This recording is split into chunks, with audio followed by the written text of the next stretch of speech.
सतगुरुदेव भगवान की जय। वैदिक सनातन धर्म की जय। ज्ञान स्वरूपेश्वर महादेव की जय। शिवोहम। ओम ब्रह्मानंदं परम सुखदं केवलं ज्ञानमूर्ते द्वन्द्वातीतं गगनसदृशं तत्त्वमस्यादिलक्ष्यम् एकं नित्यं विमलमचलं सर्वविधि साक्षिभूतं भावातीतं त्रिगुणरहितं सद्गुरुं नमामि। नित्यशुद्धं निराभासं निराकारं निरञ्जनं नित्यबोधं चिदानन्दं तस्मै श्री गुरुवे नमः। तस्मै श्री गुरुवे नमः। तस्मै श्री गुरुवे नमः। सच्चिदानंद भगवान की, सतगुरुदेव भगवान की। शिवोहम।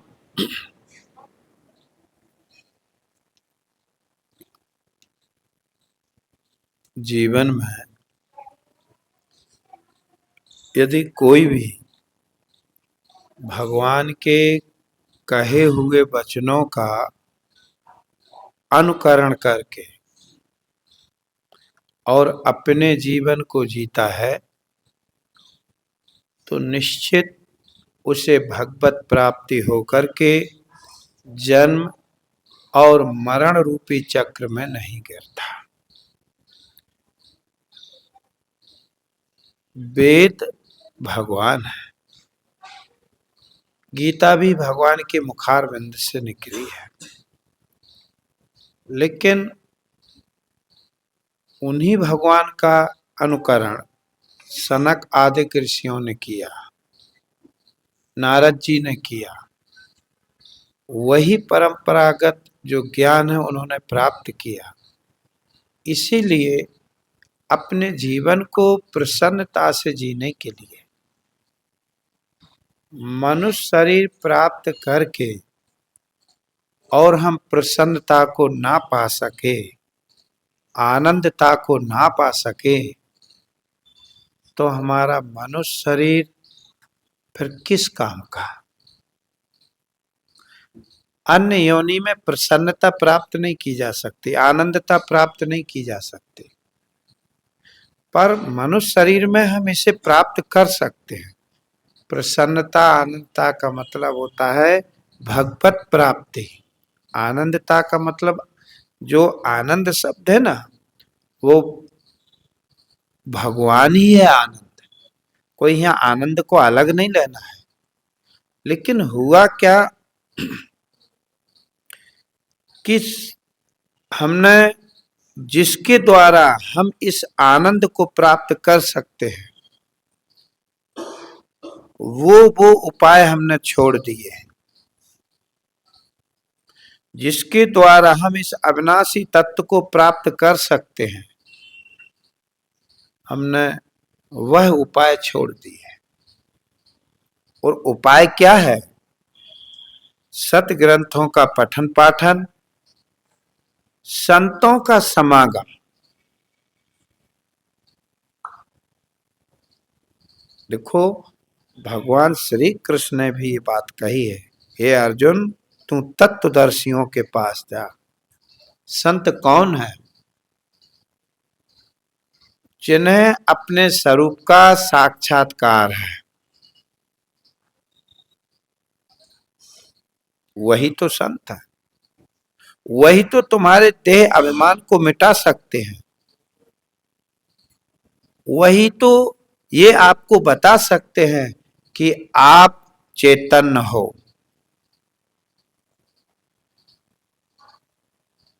क्योंकि आप सभी लोग जानते हो कि बुझे हुए दीपक से कभी बुझा हुआ दीपक जलाया नहीं जा सकता।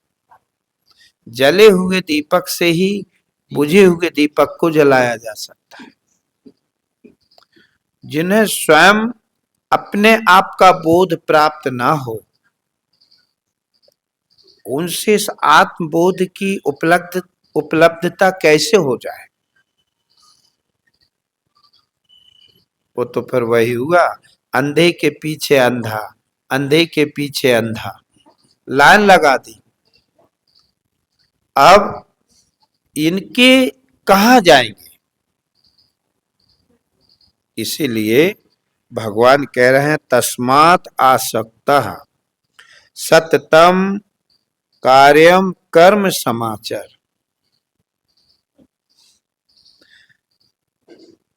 आसक्ता ही, अब भगवान क्या कह रहे हैं देखो, आसक्ता ही अचलम कर्म कर्म आप्रोत पुरुषा। भगवान कह रहा है कि हे अर्जुन, तू अनासक्त भाव से कर्म कर। अब देखो भगवान ने क्या कहा, तू अनासक्त भाव से कर्म कर। एक जो कर्म किया जाता है उसमें आसक्ति होती, फल की कामना होती, और एक जो कर्म किया जाता है वो फल की कामना नहीं होती। कर्तव्य होते कहीं, कर्तव्य को समझ के तू वो कर्म कर। जैसे मान ली जाए अपने माता पिता की सेवा है, गुरुजनों की सेवा है, ये कर्तव्य है, पर फल की आकांक्षा नहीं करना चाहिए। ऐसे ही भगवान कह रहे तू कर्तव्य कर्मों को कर, नित्य कर्मों को कर, नैमित्त कर्मों को कर, काम भाई, पर उसमें अनासक्त भाव से कर।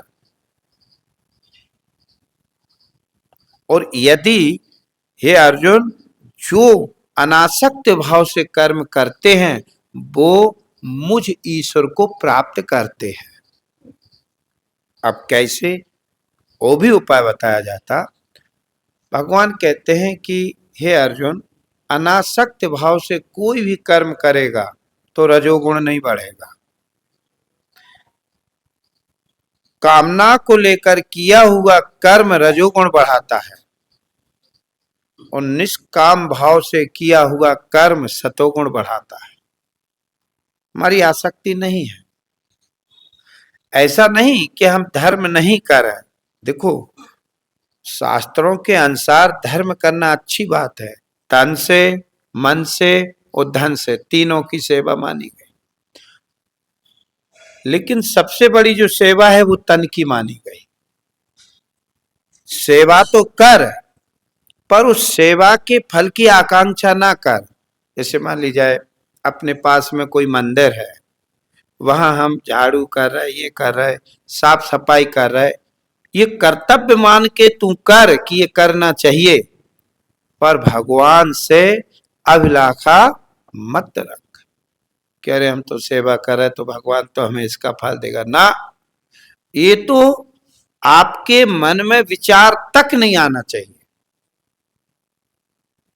और जब इस तरह के अनासक्त भाव से कर्म करेगा तो सतोगुण बढ़ेगा, और सतोगुण संजायते ज्ञान, सतोगुण ही ज्ञान की ओर ले जाए। क्योंकि सतोगुण में बुद्धि प्रकाश प्रधान होती है, इसलिए उसमें विवेक की क्षमता बढ़ जाती। जैसे मान ली जाए कि अधिक रोशनी हो ना तो किसी चीज को देखने की क्षमता बढ़ जाए, और धीरे धीरे अंधकार, बहुत कम प्रकाश पड़ रहा हो तो वो समझ में नहीं आता कि क्या है। ठीक इसी तरह रजोगुण और तमोगुण ये हमारे विवेक को दबाते हैं, और सतोगुण विवेक को बढ़ाता है। निष्काम किया हुआ कर्म इसके सतोगुण को बढ़ाएगा, और वो सतोगुण इसको आनंदता प्रदान करेगा। तब जाके संतों की वाणी को सुनेगा, सुन करके फिर वो निर्णय करेगा। वो देखो ये जीवन में करना ही है। मैं फिर कह रहा हूं, किसी भी योनि में परमात्म प्राप्ति की सामर्थ्यता नहीं है, पर मनुष्य शरीर में परमार्थ प्राप्ति, परमात्मा की प्राप्ति हो सकती। और ये भी कहा कि यदि इस मनुष्य शरीर को प्राप्त करके सत्संग के द्वारा परमात्म प्राप्ति नहीं की, अपने आत्म तत्व को नहीं जाना, तो बोले फिर ये मनुष्य पशुओं से भी गया बीता इसका जीवन हो गया। जो धर्म का आचरण ना करे भाई, जो ज्ञान की प्राप्ति के लिए प्रयत्न ना करे, जो भक्ति भाव ना करे, तो बोले फिर मनुष्य शरीर से तो अच्छा फिर बोले पशु शरीर है। शायद देखो पशु, अब महापुरुषों ने कितना वो किया, यदि भजन नहीं किया तो कहते हैं मरे हुए पशु का तो चाम भी काम आ जाता है, पर मरे हुए मनुष्य के शरीर की कोई वस्तु काम नहीं आती। अब बताओ नारायण, इसीलिए सेवा करो, धर्म करो, पर फल की आकांक्षा ना करो। जीवन में सतोगुण कैसे बढ़े और आत्मा और अनात्मा का विवेक कैसे हो, ये प्रयत्न करो। और रजोगुण का समन करो। ये रजोगुण सिवाय विक्षेपता के कुछ नहीं देता। और निष्काम कर्म करते हुए, अब देखो सेवा भाव आदि, तुम्हारा स्वाभाविक संतों से प्रेम हो जाएगा। निष्कामियों को जहां ब्रह्म चर्चा श्रवण करने को मिलती है, उन संतों के प्रति इनका सहज में प्रेम हो जाता है। और उस निष्कामी पुरुष के अंतःकरण में जैसे ही शब्द पढ़ते हैं तो वो तुरंत, जैसे आपने देखा हो जब कपड़ा रंगते हैं ना, तो उस कपड़े को बिल्कुल वाइट देखा गया, उसमें किसी तरह की कोई गंदगी ना हो। उसे बढ़िया जो ले आते हैं ना, माड़ वगैरह होता है पहले कपड़ों में, तो उसको गला देते, माड़ निकाल देते, बिल्कुल साफ करके फिर उसे रंग में बोरते हैं, तो उस पे रंग अच्छा चढ़ता है। ठीक इसी तरह ये निष्काम भावना जब आपके अंतःकरण में हो जाएगी, सतोगुण की प्रबलता हो जाएगी, तब ये जो आत्मज्ञान है ना, ये सुनते ही फिर आत्मा के अतिरिक्त तुम्हें और कुछ नजर नहीं आएगा। देखो ये बात सच है, रजोगुण तमोगुण में सुना हुआ ज्ञान प्रबल नहीं होता, लेकिन सतोगुण विवेकात्मक होता है। और इतना ही नहीं, कर्मणा एव ही संसिद्धि जनकादया। अब देखो संसिद्धि कहते हैं ज्ञान की प्राप्ति को, तो भगवान शंकराचार्य जी ने संसिद्धि ज्ञान को भी कहा और संसिद्धि माने अंतःकरण की शुद्धि को भी कहा। यदि जनक आदिक ज्ञानी थे, भाई संसिद्धि को प्राप्त थे, ज्ञानी थे, तो लोक संग्रह के लिए, लोक संग्रह अहम एव, फिर उन्होंने किसके लिए किया? लोक संग्रह के लिए। यदि ज्ञानी थे, और यदि ज्ञानी नहीं थे और कर्म किए प्रारब्ध के अनुसार, तो बोले फिर वो अंतःकरण की शुद्धि के लिए। देखो मैं फिर कह दूं, अंतःकरण की शुद्धि का मतलब होता है सतोगुण की प्रबलता, इच्छा रहित, इच्छा रहित जो तुम्हारा अंतःकरण है उसी में सतोगुण बढ़ता है। जहां इच्छाएं होती वहां सतोगुण नहीं बढ़ता। जनक आदिक यदि वो संसिद्ध थी, माने यदि आत्मज्ञान को प्राप्त थे, तो प्रारब्ध वशात लोक संग्रह के लिए वो कर्म कर रहे थे। और यदि उन्हें आत्मज्ञान नहीं था, तो फिर अंतःकरण की शुद्धि के लिए कर्म स्वाभाविक है ना। आप देखो जो जो अच्छे कार्य किए जाते हैं, आप खुद अनुभव करके देखो, जब जब आपके जीवन में आपसे कोई अच्छा कार्य हुआ होगा, तब तब आपका अंतःकरण स्वाभाविक खिल गया होगा, प्रसन्न हो गया होगा। और जब जब आपसे कोई धर्म के विपरीत कार्य किया गया होगा, तो उससे अंतःकरण कलुषित हो गया होगा। ये किसी से प्रमाण नहीं लेना। मन की जानन हार सो देवा, आप मन को देख रहे हो। आप देखो, जब आप किसी के साथ में छलावा नहीं करते, जब आप सबके साथ में सत्य जैसा व्यवहार करते, उस समय आप अपने अंतःकरण को देखना। और जब आप किसी के साथ में छलावा, औरों की तो बात छोड़ो, रावण था ना, सीता जी का हरण करने के लिए गया। जिस रावण के भय से सुर असुर सब कांपते थे, डरते थे। रामायण में चौपाई आती है, 110 शीश श्वान की नाई। जब सीता जी का हरण करने के लिए गया तो रावण क्या हो गया? कुत्ता। श्वान माने कुत्ता। इत उत चिता चला भर आई। देखो, जाके डर सुर असुर डरावे, निस न नींद न अन्न न खावे। और फिर क्या कह रहे? इत उत चिता चला भरे आई, इम कुपंथ पग देत खगेसा। भला यहाँ कोई नहीं, चाहे आप हो चाहे ये शरीर हो, कोई भी जब कुपंथ पे चलता है, रहे ना बद, रहे ना बल, तेज लवलेसा। इम कुपंथ पग देत खगेसा, रहे ना बुद्धि बल, तेज लवलेसा।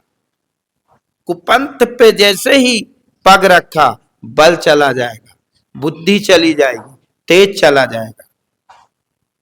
एक छोटा सा बालक कह देता है बदमाश, तो बदमाश का बल कहां गया?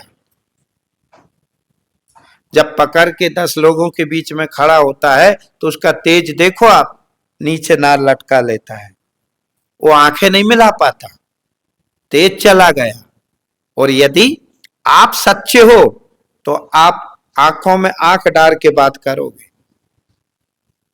तेज चला जाता, बल चल, और बुद्धि गई, इसीलिए तो ये सब हो गया। भगवान ने कहा ना कि ये विषय बुद्धि का हरण करते, धीरे धीरे बुद्धि नाशता को, विपरीतता रजोगुण तमोगुण से युक्त होती है। रजोगुण तमोगुण से युक्त होना ही बुद्धि का नाश होना है। बुद्धि का नाश का मतलब होता है विवेक की सामर्थ्यता घट जाना। विवेक की जहां सामर्थ्यता घटती चली जाए, इसका मतलब है बुद्धि का नाश हो रहा। और रजोगुण तमोगुण, ये विवेक इससे घटता ही जाएगा, नाश होता ही जाएगा। और जितना जितना सतोगुण बढ़ेगा, उतनी उतनी विवेक जागता जाता, जागता जाता। इसलिए नारायण, विवेक जगाने के लिए आपको सतोगुणी होना जरूरी है। और इसलिए कि आप सुनोगे ना तो जल्दी से वो हृदय में बैठ जाएगी। क्योंकि सतोगुणी का जो मन होता है वो ज्यादातर तटस्थ होता है, एकाग्र होता है, ठहरा हुआ। जैसे ठहरे हुए पानी में सूरज का प्रतिबिंब देखो, और हिलते हुए पानी में सूरज का प्रतिबिंब देखो। ठहरे हुए पानी में सूरज का प्रतिबिंब जैसे का तैसा, और हिलते हुए पानी में सूरज का प्रतिबिंब चंचल। इसलिए नारायण, इसीलिए तो भगवान ने कहा है, थोड़े में सब खयो बुझाई, सुना हो तात मन मति चित लाई। इसको लय करके, मन को मति कहिए बुद्धि को, और चित्त को लय कहिए शांत करके। वो जरूरी है नारायण। इसीलिए तो भगवान निष्काम कह रहे हैं, तुम भजन भी करो तो निष्काम करो, तुम सेवा भी करो तो निष्काम करो, तुम दान भी करो तो निष्काम करो। अभिप्राय ये है कि यदि हम भगवत नाम स्मरण कर रहे हैं तो उसमें कोई कामना नहीं होना चाहिए। यदि हम दान कर रहे हैं, दान करना कर्तव्य है, करना चाहिए, भजन करना चाहिए, सेवा करनी चाहिए, पर इसमें किसी में भी फल की आकांक्षा ना हो तो तुम्हारी सतोगुण की प्रबलता बढ़ेगी, मन निर्मल होता जाएगा, क्योंकि कामना ही तो मन को दूषित करती है, कामना से ही तो मन दूषित होता है। और जितना जितना निष्काम, और निष्काम का नाम जानते हो, इसी का नाम वैराग्य है। हर चीज से उपराम होते जाना, हर चीज से उपराम होते जाना। और ये निष्कामता का मतलब होता है उपराम, इच्छा रहित उपराम वैराग्य। और जब ये वैराग्य की पराकाष्ठा उपरामता आ जाती है तो फिर उसी समय ये ध्यान रखना, निष्काम पुरुष पर जब भगवान कृपा करते हैं तो किसी ऐसे महापुरुष से उसका समागम हो जाएगा जीवन में, ऐसे महापुरुष से सत्संग हो जाएगा कि वह उसको उसके वास्तविक स्वरूप को लखा देगा। और जानना ही है, इसीलिए अपने जीवन में निष्काम भाव रखो, भगवत चिंतन करो, सत्संग में सबसे अधिक निष्ठा रखो। ये ध्यान रखना, निष्काम भाव से रहोगे और सत्संग करोगे तो संतों की वाणी सुनते सुनते सुनते सुनते सुनते सुनते एक दिन आप भ्रांति रहित होकर के और जन्म मृत्यु से रहित अपने आप की अनुभूति करोगे। एक साथ में, एक ही बार में किसी को बोल, जब कछु काल करिए सत्संगा, बहुकाल, हाँ करिए सत्संग। नारद आदि देखो आप भ्रमण करते थे, जगह जगह सुनाते रहते थे। कई राजा जनक के यहाँ तो प्रतिदिन सभाएं लगती थी, किसकी? सत्संग की, सत्संग चलता था। नारायण, मुझे ये लगता है कि हम कहीं, आप अपने घर में भी जब आत्मा और अनात्मा का विचार करोगे ना, तब आप सत्संग कर रहे हो। देखो, आप एक ध्यान रखना, भगवान राम ने कहा है, मम दर्शन सोई परम अनुपा, जीव पाए निज सहज, जीव अपने स्वरूप को जान ले। और भगवान श्री कृष्ण ने भी कहा, हृदय तिष्ठन्ति अर्जुना, मैं कहा हूं, मैं कहा मिलूंगा, भगवान कह रहे हैं। तुम बाहर खोजोगे नहीं मिलेंगे, हृदय खोजोगे। अब हृदय में कैसे खोजे? इसीलिए हृदय में खोजने के लिए, जीव को अपना स्वरूप जानने के लिए पहले माया के स्वरूप को समझना होगा। टाइम हो गया है ना? इसलिए माया के तो अपने बढ़िया प्रेम से निष्काम भावना से लेकर अपने जीवन को प्रेम पूर्वक जीना है, आनंद की प्राप्ति करना है। आनंद की प्राप्ति का मतलब होता है अविनाशी परमात्मा को जानना है, और वह इसी जीवन में जाना। और बताएं, इससे अच्छा कोई मौका नहीं ये सत्संग जैसा। हाँ, इसलिए भगवान ने कहा, तस्मात् आसक्ता सततम कार्यम कर्म समाचर, आसक्ता ही आचरण कर्म आप्रोति पुरुषाः। बोलिए सच्चिदानंद भगवान की, सतगुरुदेव भगवान की, वैदिक सनातन धर्म की, ज्ञान स्वरूपेश्वर महादेव की। शिवो